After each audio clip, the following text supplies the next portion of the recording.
দিনটা ছিল সেপ্টেম্বরের 30 তারিখ, মহা অষ্টমীর দিন। তো এখানে পিউ তো লাগেজ গোছাচ্ছে, পরে বলছি কোথায় যাচ্ছি, তার আগে রেডি হয়ে নিয়েছিলাম। শাশুড়ি একটা শাড়ি পরে হালকা পাতলা, এত গরম ছিল, অঞ্জলি দিতে গেছিলাম। দেন ওখান থেকে মায়ের ভোগ নিয়ে চলে এলাম বাড়িতে।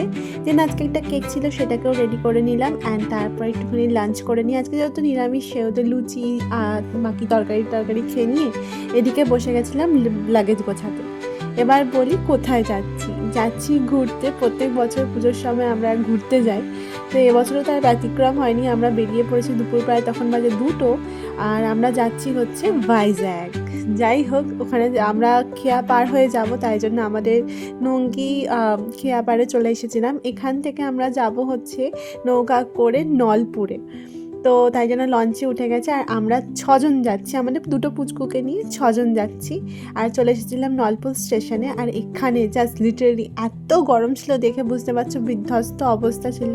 দেন ওখান থেকে ট্রেন ধরে পৌঁছলাম হচ্ছে সাঁতরাগাছিতে, কারণ আমাদের ট্রেন ছিল সাঁতরাগাছি থেকে। আর এখানের ভিড়টা জাস্ট দেখো, এখানে ট্রেন ছিল প্রায় 2 ঘন্টা লেটে।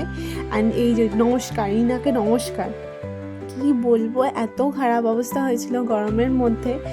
যাই হোক, কোনোরকমভাবে ট্রেনে উঠলাম অ্যান্ড শান্তি উঠে আমরা ডিনারটা সেরে নিলাম। তারপর আমি আর পিউ শুয়ে পড়েছিলাম পরের দিনের অপেক্ষায়। তো দেখা হচ্ছে নেক্সট ভিডিওতে। Till then tata.